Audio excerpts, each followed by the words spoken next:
take everything they know, all their experience, and put it onto that new market and expect that new market to work the way that their home market does. The whole television and film and content industry is undergoing a huge structural and systemic change in the marketplace. Hi everyone, welcome to Startup and Scale-up People podcast. Here you learn how people build their businesses, life, dreams. I'm Mario Rivas. As you know, this is an episode related to the TV market, as I'm not.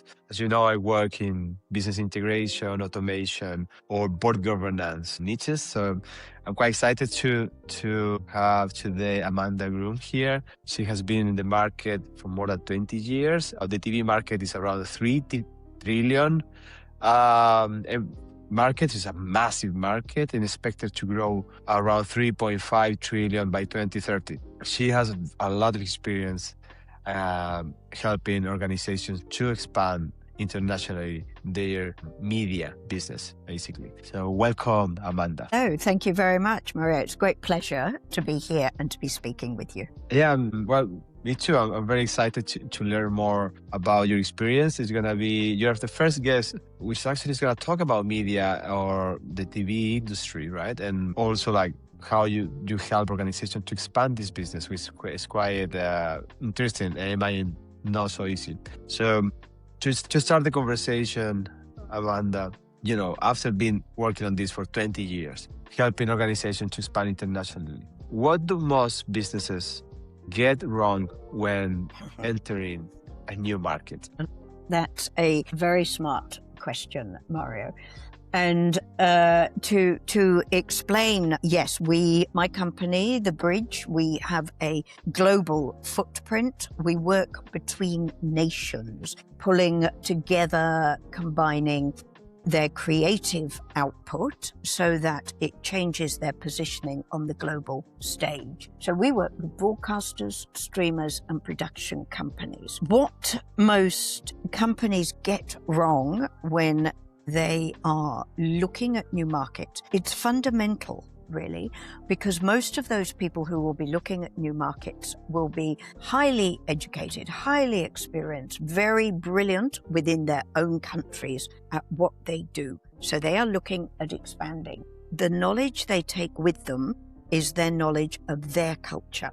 It's their understandings. It's their business. And in some ways, the more experienced they are within their own country and culture, the harder it is for them to really understand the market in which they're entering. So they take everything they know, all their experience, and put it onto that new market and expect that new market to work the way that their home market does. And that is a fundamental flaw, and it's a flaw that works across all industries, not just, as you mentioned, Mario. My focus has been television and cultural content, but increasingly we're working across different elements, different sides of business. We're really looking at how we bridge. That's the name of the company. We bridge, we hold people's hands as they enter new territories. Well, when I imagine that when you are working with, because you just mentioned that this is not the same, basically, business model, right? So you help them to, I would say, to align their business model to the new market. I imagine that culture, the language, all of that are very big barriers, and that's what you unlock as well. Do you work on that as well with the strategy? Very much so. It's about unlocking hidden opportunities, funding potential, new areas for growth. In terms of television, it's new audience growth via new means. We're talking about people where the language is different, the culture is different, the business culture is different. Also, the legal structure is different. One of our strong territories, our strongest territory in a way, is South Korea. And when we started working with South Korea over 20 years ago, no one took the opportunity seriously. It was a very hard gap to traverse. Now the success of how that has worked has become very much a benchmark for other countries who are now seeing how South Korea has achieved its success, but also it gives an idea of just what the difference in cultures that can be crossed if you have the right partners on board and you know how to ask the right questions as a business. Which is the top country that you have worked so far that you say that this is my success, and I'm very proud of it? Well, most certainly South Korea. Absolutely South Korea. Because when I started working with South Korea, the nation as a whole was unable to understand how or why the Western world, the rest of the international marketplace, didn't want its television programming. And so they had tried in numerous ways to get the international market, and by that I mean the US, UK, Europe in particular. They tried to get those countries interested and willing to buy their TV programming, and they simply couldn't. They weren't able to achieve that. And we broke through that with some fairly straightforward steps again, but those steps came from fully understanding both cultures or numerous cultures, and what those cultures wanted, needed to have translated, if you like, in order to make the co-production, the cooperation, the co-development deal work. So when I look at the change between starting there 15 years ago and now, that's proof of the pudding as to what can. That's a very English expression, proof of the pudding, isn't it? That is proof of the pudding as to how great things can be achieved with an understanding, with a different level of understanding as to how both countries see success, what it is they want to achieve, how they want to achieve it. That's what we do. We hold people's hands as they enter new markets. And can you explain a little bit how the TV market works? Because you have the producers. I don't know anything about it. I'm just guessing. You have the producers, you have the TV basically that they're in mind. The TV, probably they have the producers, and then you have also broadcasters, and I don't know what else. Right now they are streaming as well on YouTube, so you can do TV on YouTube. There are now hundreds of routes to the audience, and this is why, in fact, the whole television and film and content industry is undergoing a huge structural and systemic change in the marketplace. It used to be that you had a producer who was paid to make a program for a broadcaster, and the broadcaster aired that program to its audience. Then came along distributors whose skill was to understand different markets and take those programs and sell them into different markets. All of that now, that whole value chain now has been turned on its head because the audiences now are fragmented. So and highly fragmented, right down to individuals absorbing content via a multitude of different means. So the advertising revenue, which used to support much of the commercial broadcasting industry, is now divulged. It's gone to different influencers in different ways. It really bypasses commercial broadcasting now. That has given broadcasters a really major headache. In fact, the audience hasn't gone away.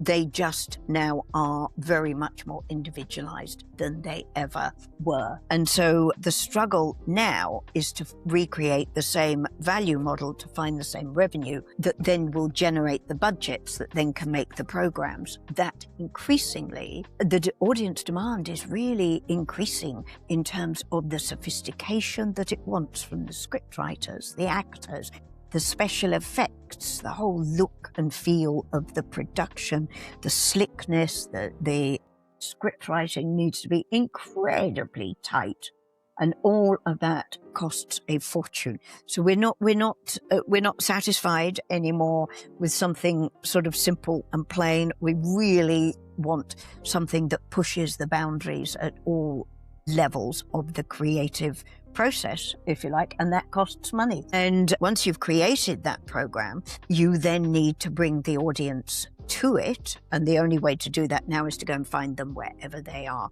And of course you have the big behemoth YouTube, which acts as a giant aggregator and also as an infrastructure through which program makers can reach the audience. But of course, it's not investing in the creation of that programming.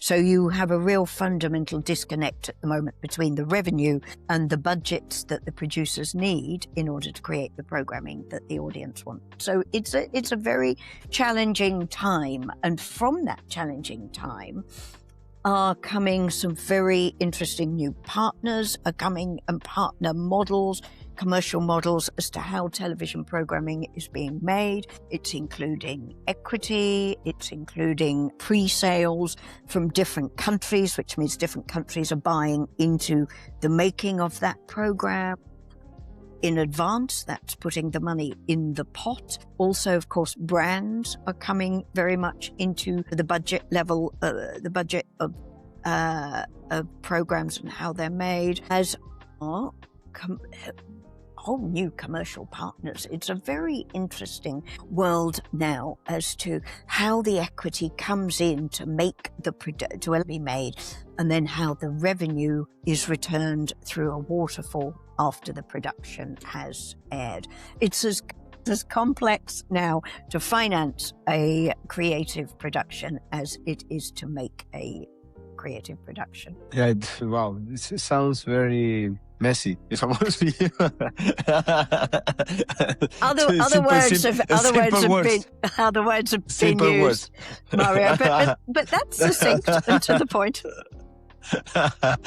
Very simple word to describe the chaos that there is now in the TV or market. But there's another thing, just to add to that. We are consuming more content than ever, and our demand for good content will never go away. It will only ever increase. This is very much a time of great change with streamers in the market, with YouTube. Whilst change will continue, this is probably a perfect storm for content creators, and many, many innovative ways are being found through it, as is being proven every day. Amanda, why so many broadcasters or production companies struggle to make money despite the size of the market? It's a good question, Mario. It is simple economics. It's a 3 trillion market. Why they don't make profits? So why it's so difficult? It's difficult because audiences are fragmented. So we used to sit down and look at our TVs for hours a day. Now, much of the younger audience is not watching a linear programming rollout from a broadcaster at all. They will be watching programming, and contrary to the understood wisdom that young people don't watch long-form programming. Yes, they do. And they watch a lot of factual long-form programming, but they watch it through the window, if you like, of YouTube, rather than through BBC, PBS, History Channel, ITV, Channel 4. So they come at it through a different window. But economics have got much, much tighter. So production companies are struggling. You can argue that there were far too many production companies, so that there is a market adjustment with that. Certainly the broadcasters, because of the advertisers leaving the broadcast market to go online, primarily online, that has had a big effect on broadcaster bottom line, broadcaster profits, of course.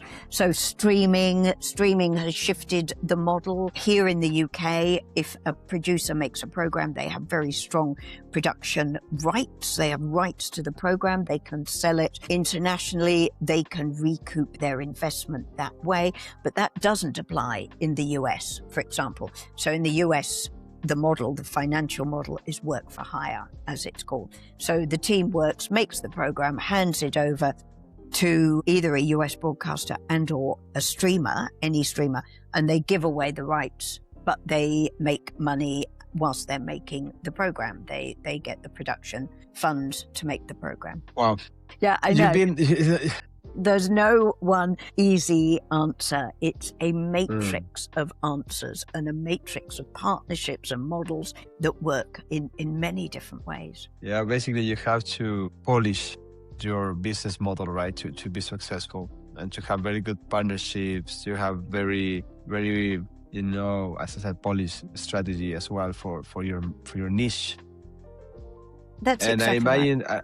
because you've been, every time I talk to you, I text you, or we have a call, you're in a different country, and that's a different continent as well. So I know that you've been everywhere, also, working with different countries, helping them to expand this, to work on this. And a lot of this is about relationships, right? You got those relationships, which is obviously, I would say, part of your network and all, relationships that you built during the last 20 years. And I'm just curious because I remember that you were in India a few months, a few weeks ago, right? It was a massive market, it's a 14 billion market.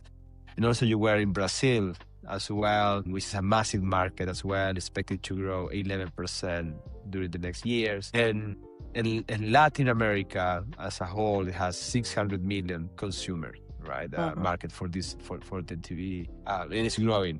So after said all of this, just to provide a little bit of context about, like we can say emerging markets or new markets, or are not so strong compared with the UK or the US, for example, or Japan or South Korea. Which of these regions have you been there, right? Or countries excited the most? I think that as the Western market, the English market, English-speaking market in particular, is condensing down on itself. London is full of people from Hollywood. What do you mean by condensing down? Constricting. There are fewer commissions, so there are fewer opportunities to make programming. So fewer series are being made. The broadcasters are proceeding with fewer programs. Pretty much across the US and UK and Europe, all commissioning is down. So at the moment, I'm in central London, and it feels as if half of Hollywood is here looking for work. But the opportunity, as I see it, as we see it at the Bridge, with all this experience, is that the markets of Brazil, for example, in Latin America, not just Brazil, but Brazil in particular, and India are growing exponentially. And those countries are really looking outside their borders. They want greater international recognition. They want co-production. They have funds. They have giant audiences, as you say. So to me, that is where the new opportunity lies. That includes South Korea. It includes all of Southeast Asia, really. China, there is there's complexity of dealing with China. And South Korea really now has found its own voice very much. So it's very comfortable now with what it does. But the countries that I see that have the ambition and the intention to punch up it through into the global international markets are very much Brazil and India. We're working closely with both. Now, of course, India is a continent in itself, so none of this is easy. None of this is easy, and not many people sit in, I don't think anybody else except for us at the Bridge, are there assessing where the opportunities lie and then delivering them for some of the leading international broadcasters in the world. So we're working with the big broadcasters in the US, in the UK, in Europe, and saying, here is the opportunity. We can smooth out the process that might otherwise alarm those big broadcasters. So the advantage for that is it brings new voices, new stories, new entrepreneurial skills and creativity from those countries. New faces. That's right. New stories. There's a a huge demand now for untold stories, for the things that we don't know and from the cultures that we know less about. And so India and Brazil, I think personally, are both powerhouses that are really pushing through in a way that is very exciting. And we're delighted to be working with both, though sometimes it gets exhausting. Yeah, a lot of traveling, I can imagine. I remember when I was younger, I watched Brazilian, TV shows in Chile, actually. So yeah, they've been doing it for many, many years. So it's good now that you're helping them to go outside of LATAM, basically, right? Yes. Which is, I think it's very good for them because as you mentioned, they have the appetite to grow a little bit more. But your focus is the cultural content, right? And that's a little bit, I would say, tricky because people have to like the cultural content, and also I imagine that new markets to learn, from this other culture, this other content.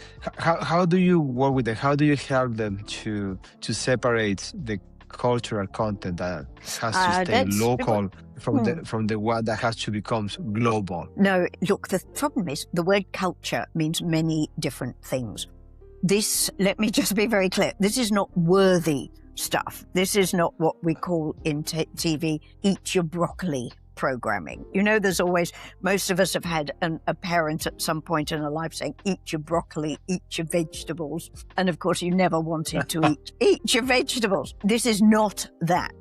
So it's not worthy programming with a message. It is the dynamism of that culture that quite often is very specialist at providing stories and programming and films for its own audiences, but doesn't fully understand how to integrate with the big markets of the US or the UK and Europe and Australia, of course. So it's about breaking cultural boundaries, if you like. I mean, the thing about India, of course, is the market is so big that it's never really needed to push out from the boundaries of India. But now it has, again, everybody has seen how successful South Korea has been. So what we're finding as a business is, as a result of that, people are coming to us and saying, okay, well, you've worked with South Korea for 15 years. Now, can you do for us what South Korea has achieved in terms of cultural positioning? South Korea has been a masterclass, if you like, in how you can raise a country's profile, how you can stimulate a country's tourism, other industries like the beauty industry, the music industry. It really has taken the world by storm. And other countries want a share of that same success. They want their stories out there in the international market. So basically it's any sort of TV show, right? It's not a specific, vertical. No, it's not. It's not a specific vertical, but it is. It's not any TV show. Any story. There is the thing. The story can be absolutely local to one village in one place, if it's got universal relevance. If another person in another small village, let's say in Germany or in Utah or in Victoria in Australia, if that story has universal appeal, universal relevance, it will and it can travel. And that's very much the Netflix and Amazon stories. Stories don't have to be all global, but you have to, as a person, need to go, there is something in that story that relates to my personal experience when I am here in London. And there are many, many stories that do. And so those very often are the stories that we all, globally go, whoa, now that's a story. Those are the stories really that you're looking for. Okay, and I understand more. And I know that it's not easy. It's a complicated, model. Also, I was doing a small research, and I was reading that since 2020, the co-productions budget has increased by 20, 40%. So it's becoming very, very expensive, which means basically the broadcasters are under pressure, right? How that is changing now, the way that documentaries, TV series, and films get finance. Yeah, it's again another good question, Mario. Look, everything now is about co-production, because the amounts of money that each individual broadcaster has is not sufficient to meet the budgets of the programs we really want to watch.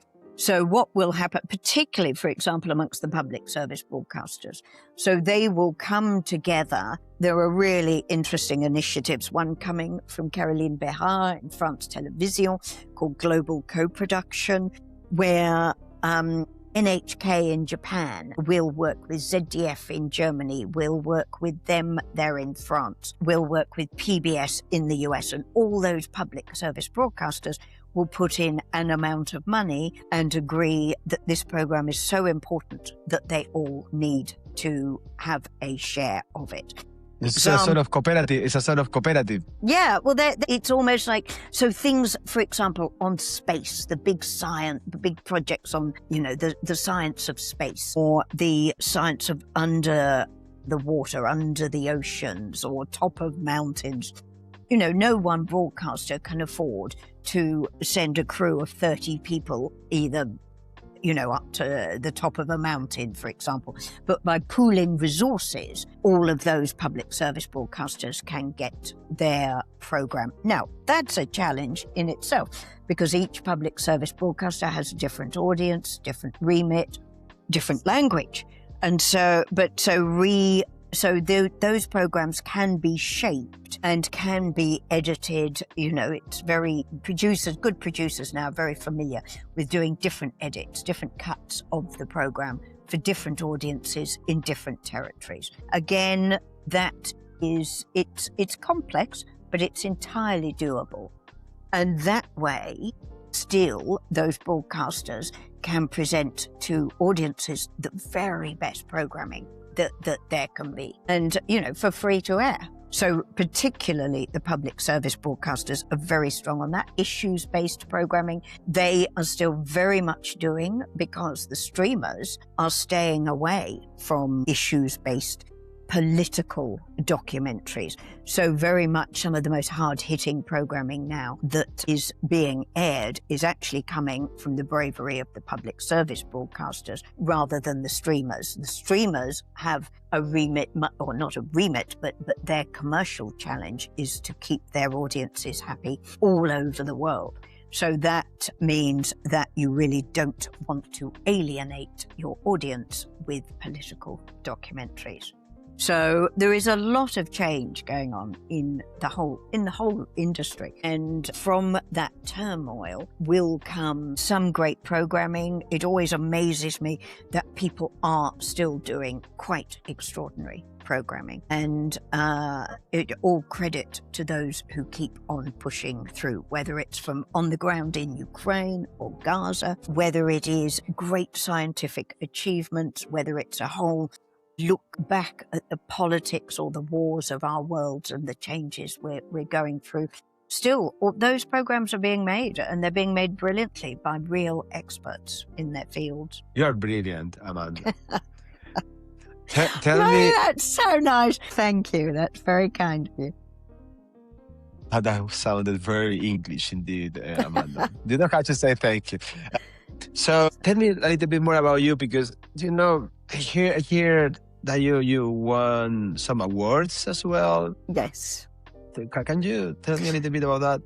I think those awards have probably been bravery for trying to deal with nations where it hasn't been easy. I've won, in particular, one of the awards I'm most proud of was for a Korea UK collaboration. It was really, in its time, it was really innovative that we were doing the first co-productions. And that meant trying to make sense of different legal and commercial structures to ensure that we had the money to make these programs and, have the broadcasters receive the programs when they needed them to air them for their audiences. All of that was very, very challenging. And so I am particularly proud of leading the charge there. There were a few times I looked up to the heavens and just asked, why me? But then something amazing would happen and we would end up in places that others never see. You know, it still is a very exciting business to be in filmmaking and TV. Find yourself in situations so far out of the ordinary, meeting the most extraordinary people. And that certainly just continues always to give all of us, I think, a great buzz. That's what we love. The hard part is putting together the deal that brings the money in, that enables the program making to be achieved. And congratulations. I don't know when that happens, but congratulations. I imagine you. that there was a lot of work and win that award, you know, global awards is like, you know, it's very competitive, I can imagine. So congratulations, very well done, Amanda. Well, we are heading to the end of the episode. We generally, you know, spend 40 minutes with every guest. Yeah, time went very fast, and we've been trying to talk a little bit of everything, right? To understand this market, what you do, you know, how you help countries to expand their TV, basically. We can say like TV portfolio. It's obviously not impossible to talk about AI. Do you have a view about AI now that you would like to share with us? Well, AI will, of course, as we know, it'll make an extraordinary difference to what all of us are doing. There's a lot of discussion at the moment in the creative industries about AI. There's increasing awareness of things like, as you get the branding on genuine leather, beautiful in leather, Italian designer goods, for example, come with their own stamp of their provenance. And the same will happen with TV creativity. So the big creative minds know that what they have is very humanly unique. AI will have a great impact on the back office structures, and in many senses it will be very welcome because there's an awful lot of accounting and sort of simply, things like logging tapes that we all remember having to do over many years. All of that now can be done by AI. So that's efficient, it is time saving, and it will add enormously to effectiveness. So the whole industry is appreciative of that. Of course, there are also concerns about cloning of material, about all of the current programs that are being scraped and copied. You know, there are an enormous number of legal issues, and they're not going to go away. But I think, if anything, it's an industry that is embracing AI and what it can actually achieve and how it can help us all to do what is brilliant human creativity in a more cost-effective manner, in a more streamlined manner. That's what everybody is focusing upon. Very clear. It's like, I think it's what I hear in almost every single industry, right? How we can automate, how we can integrate, you know, the processes and make it more efficient. So it's not to replace people. It's how we can make people more productive. That's the view. Yeah. And Amanda, we have a few minutes left. All right, Yes, I do have something to say. If I can jump in here, Mary. Go ahead. Thank you. What I was going to say there was the skills that we use to help across boundaries, if you like, and increase productivity aren't just limited to the creative industries. Increasingly, the bridge is looking outside that for other businesses that want to take advantage of the enormous opportunities in Brazil, in India, as just two examples. What we do really is de-risk that process for business. And we are now beginning to really hone that de-risking element for other industries as well. So I would welcome approaches through you, Mario, and through the podcast. Very much welcome conversations about how we can help other businesses tap into some of the growth that is unruly, but is exciting and is brilliant and is certainly not going to go away. Thank you for the invitation. It's a good place to be and a good challenge. And I know that you're passionate, right? You love this, or you love doing this. Yeah. So I see it, and every time we talk, you are full of energy, like in passion, talking about this. Sometimes I think that you're a little bit Latin. No. Yeah, maybe I've got Latin background. No. So it's always exciting talking with you, Amanda. Thank you. Before we leave and we finish the episode, there is something that you would like to share, how people can contact you, or a lesson learned, just to wrap up? Of course, yes. Of course, I'm on LinkedIn. I'm Amanda Groom. The company is The Bridge. The website address is thebridge8.com. And of course, through yourself, Mario. I'm completely open to approaches and to building new business collaborations. You know, it's tough out there for many people, and there are opportunities. They're not always right in front of you. Quite often they are global, and that's our expertise. So jump on a call. Yeah. Okay, that sounds great. Well, thank you, Amanda, for joining the podcast. You know, now with all this AI revolution, as you know, I work in business integration, automation. I do AI strategy. I talk with clients about this AI data architecture, data flows, and all of this. And I've been having conversations about AI with many people in London. Also in the podcast, we have more than 30 episodes. And in the end, something that AI is not going to replace is people, us. Right, and that's your main asset. I think was what you have, the big value that you have is all this big network and very strong relationships with people, with connections that AI never is gonna give you.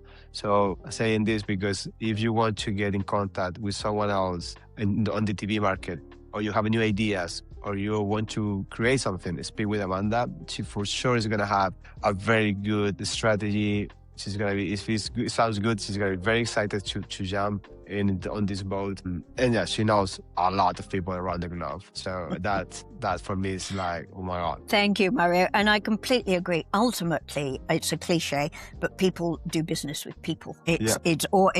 Everything is a people business, isn't it, really? So, and AI can't take any of that away. People do business with people. So, you know, it's all about speaking. Amazing. That was a very good way to end the episode. Thank you so much again, Amanda. It's a pleasure Thank you, Mario. to see you, see that you're good. And good luck with everything. Enjoy the weekend. Thank you, Mario. Thank you so much for the opportunity. It's always a pleasure to speak with you, Mario. And I will speak with you again soon, I'm sure. Thank you. Okay, bye-bye. Have a good weekend. Bye-bye. Thank you, bye-bye.